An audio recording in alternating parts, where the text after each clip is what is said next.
Hi Jordan, how are you? I'm doing well. How's it going with you? Yeah, pretty good. My first question, Jordan, was about how you're returning to Australia for the Bath to Rock Musicians Tour. And these dates will be your first solo shows in the country. So I wanted to know what made you decide that this was the right time to do a solo tour. Cool. So I've been putting some more energy into my solo work. Most people, maybe most people don't know, but I started, many years ago on the piano as a classical musician, and was going to be a classical pianist before kind of things made a big turn, and I went into playing rock, keyboards, and kind of everything in between. Although the majority of people out there know me as like a keyboardist in Dream Theater, being a solo pianist and solo keyboardist has always been a big part of my life. So, something I've always wanted to put some more energy into, and now I have the opportunity to do it after, all these years. So, it's kind of like a grand return to Australia, but as a soloist. And how did you find playing solo piano on your own different to playing keyboards with Dream Theater? It's very different. It's a different kind of expression. I mean, when you're playing music with a rock band, there's always a beat going on. When you're playing as a solo artist, there's not necessarily any drums or anything like that. So the timing and the flow of things is very personal. It's kind of like almost like the difference between classical music and rock music, where it's a different kind of a flow. My evening Bach to Rock is a real combination of styles. I take people on a musical journey, which involves some storytelling as well. So, getting back to your question, I mean, the difference of sitting at the piano and kind of being, emanating the kind of musicality that I'm trying to project has a very different feel than being like, in front of my keyboard and working with the band, which is a different kind of experience, totally. And as many fans will know, you mentioned that you studied at Juilliard, and I was interested to know, or if you can talk about how that education shaped you as a musician. Oh, I'd love to talk about that. I always tell people that I'm so grateful for my very structured and strong foundation as a musician. I was lucky enough to connect with people who led me to Juilliard. And Juilliard, of course, is one of maybe the premier conservatory in the world. And besides all the marketing hype of that, I personally had a fantastic teacher of a great lineage of pianists, and learned a technique that has served me so well to this day in everything that I do.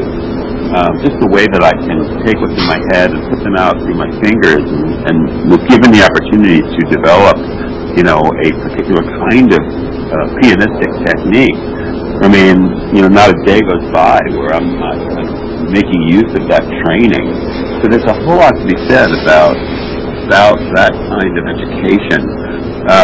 Because, even though we know that, there's a lot of pop musicians maybe haven't studied a day in their life and still write nice songs or whatever, but my point is that because I have that education, it allows me to translate what's in my head to my fingers more easily, and that's what it's all about. So there's a larger scope, or there's a sizable scope of what goes on in my head that I can actually put forward through my hands, which is, which is just kind of like a, lucky is the wrong word, but it's enjoyable, effective kind of ability to have. Yeah, I'm surprised that not more prog musicians went to Juilliard. I mean, I think you're the one that really stands out, that got the classical training and really applied that to your playing in Dream Theater. Well, because it's unusual for a classical musician to switch gears like that. That's why. It's not like you're young and say, I want to be a progressive rock keyboardist, so you go to Juilliard. You go to Juilliard because you're very serious about classical music. But for me, I went there because I was a young person, and that's the path that I was led on, and I didn't know anything about progressive rock or metal or anything. I just knew I wanted to play the piano and make music, so that's kind of like how I started and went through that, and then found out about these other kinds of music and went, wait a minute, I like that a lot. So I kind of, made a big turn in the road. Of course, your fans will be delighted to hear you play the Dream Theater material at your shows. But how did you decide what covers you wanted to include in your set list? Well, I like to take people on this journey. It's somewhat chronological, but it also has a lot to do with my interest. So I definitely pick out a couple of, or a few, I should say, like meaningful progressive rock songs that I think translate well to a solo kind of presentation. Maybe some like King Crimson, some Genesis, some Yes, that kind of stuff. But also, I definitely, always throw in Dream Theater music as well. And maybe even some Liquid Tension music. So, I just usually look and see what translates the best to piano, because the show is very piano, or is totally piano focused, except for one part of the show where I bust out my musical instrument for iPad, which is called Juilliard, which is an electronic instrument. So.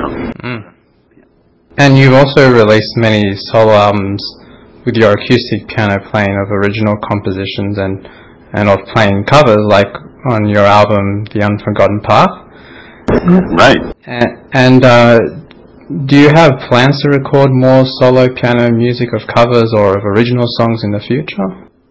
I'll definitely do that. It's one thing that I'm really passionate about. Actually, my next solo album is going to come out in April, and it's not a piano album at all. It's a rock album, and it's going to be on the Mascot label. So that's actually being mixed as we speak. It's coming out in April. The new Dream Theater album is coming out in February, late February. Yeah, as far as like future plans, the piano is a big part of my life. At home I have a beautiful Steinway D, and I love it so much. And I definitely will be making piano records until I can't play anymore. Actually, my follow-up question was going to be about the upcoming Dream Theater album, because I've seen the last few months on the Dream Theater YouTube channel you've been updating your fans on the recording of the album. I just was wondering how your album is coming along. Well, right now we're mixing it. It's being mixed as we speak. It sounds awesome. So excited about it. It's a really very, very strong energy around the band these days. We all feel very connected and excited about what's coming. Can't wait to unleash the whole thing on everybody. And that's all going to happen really, really soon as well. It's just right around the corner. That's awesome to hear. So when you write music for Dream Theater or for other projects, do you write the music on keyboards or piano? I usually, like when we were set up in the last sessions, I used my synthesizer. I often set up my 88-note keyboard, which in this case is a Kronos made by Korg. And I have that because usually, a lot of times when I write, I actually write with a piano sound. But sometimes it's helpful to write with other sounds. Like as a keyboardist, I can play whatever sound I want, whether it's strings or a choir or a kind of like guitar sound. It doesn't matter. I have all access to the sonic universe as the keyboard. So depending on what I'm writing, I'll switch, sounds. And especially if I want to present something to the band, like if it's a heavy riff, I wouldn't play it on a piano sound. I'd switch to like a cool guitar sound, and I'd play it on that, so I understand the energy of the riff. Is there any gear or instrument that you're leaning towards more these days, that you're composing and writing with? Well, it's an interesting time. There's so much amazing digital, like virtual instruments. So, and I'm totally into the cutting edge synthesizers. There's one that I recently checked out called VPS Avenger, which is a really great software synthesizer, which is very inspiring. But in the hardware world, there's definitely keyboards that I'm, totally interested in. Matter of fact, I'll probably wait to talk about it. Some things I used on the Dream Theater album that are will be a surprise. But I will mention one synthesizer. I started to use it before we got in the Dream Theater studio. It's made by Arturia. It's called a Matrix Root. and it's an awesome synthesizer. It's really, really powerful. It reminds me, it's like the 2018 version of my Mini Mode. It's an awesome synth with lots of, dials on it, modular routing possibilities. It's really cool. Cool, yeah. And you mentioned how you've been playing piano since you were a kid, and studying classical music seriously. So looking back at your musical journey, what creative achievements are you most proud of?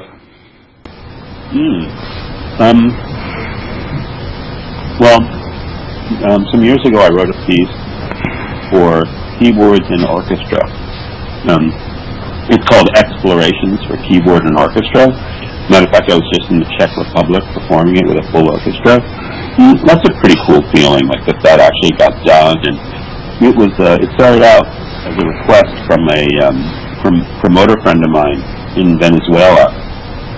He was basically commissioned me to write a piece to then bring to Australia to work on with one of the youth orchestras there, because they have a very high level of youth orchestra in Venezuela. And sadly, you can't really go to Venezuela now because of all the problems. But anyway, I wrote this piece, and then being able to have that, I performed it now with orchestras in various places in the world. That's probably one of the highlights, the biggest accomplishments, I feel.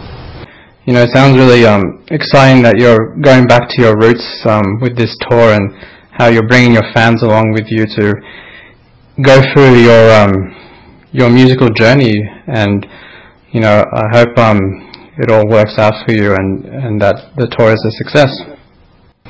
Thank you so much. I'm excited about it.